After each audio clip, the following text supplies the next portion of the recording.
15 দিনের চায়না ট্রিপে আমার বডিতে ডিপ লেয়ারের একটা ট্যান পড়ে গেছে। আজকে এমন একটা বডি হোয়াইটেনিং প্রোডাক্ট দেখাবো যেটা একদম অরিজিনাল ছাগলের দুধকে জাল করে ঘন করে এরপর এই প্রোডাক্টটা মেক করা হয়। এটা হচ্ছে আমাদের কসমি ল্যাবের গোট মিল্ক হোয়াইটেনিং স্ক্রাব। এই উইন্টারে আমাদের স্পেশাল একটা এডিশন আসছে যেটার মধ্যে ছাগলের দুধ আরও ডাবল পরিমাণে দেওয়া হয়েছে।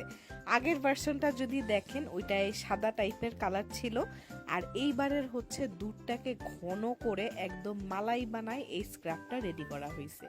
এবং দুইটা স্ক্রাবের কনসিস্টেন্সি যদি দেখেন, এখন যে আপডেটেড ভার্সনটা আসছে সেটাই হোয়াইটেনিং ইনগ্রিডিয়েন্ট আরও বেশি এবং কনসিস্টেন্সি কিন্তু আরও ঠিক করা হয়েছে।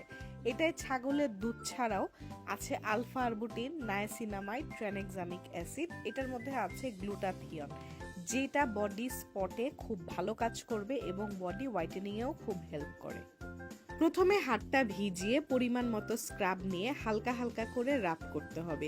এটা আপনারা এভরিডে শাওয়ার টাইমে ইউজ করতে পারেন। যাদের গলায় কালো দাগ আছে, ঘাড়ে কালো দাগ আছে, এটা স্পটে খুব ভালো কাজ করে। এরপর আমি অল্প অল্প করে পানি দিয়ে হাতটা রাব করে নিচ্ছি এবং যখনই আপনি এই প্রোডাক্টটার মধ্যে পানি দিবেন তখনই মনে হবে দুধটা মেল্ট হয়ে যাচ্ছে। আমি সুন্দর করে এই প্রোডাক্টটা রাব করে নিচ্ছি এবং এইটার মধ্যে হোয়াইটেনিং ইনগ্রিডিয়েন্ট এত ভালো কোয়ালিটির দেওয়া হয়েছে যে আপনি এটা একবার ইউজ করলে এটার থেকে সুইচ করে অন্য কোনো প্রোডাক্ট আপনি ইউজ করতেই পারবেন না। এবং এবারের উইন্টারের যেই ব্যাচটা, এটা কিন্তু আমাদের স্পেশাল এডিশন এবং এটা ওয়াশ করার পর আপনার এক্সট্রা করে কোনো বডি লোশন দিতে হবে না। যদি এক্সট্রিমলি ড্রাই স্কিন হয় সেক্ষেত্রে আপনি পাতলা কিছু ইউজ করতে পারেন। আর এইটা আমি ওয়াশ করার পর স্কিনটা এত বেশি সফট হয়ে গেছে, একবার ওয়াশেই স্কিনটা এত সুন্দর হয়ে যায়।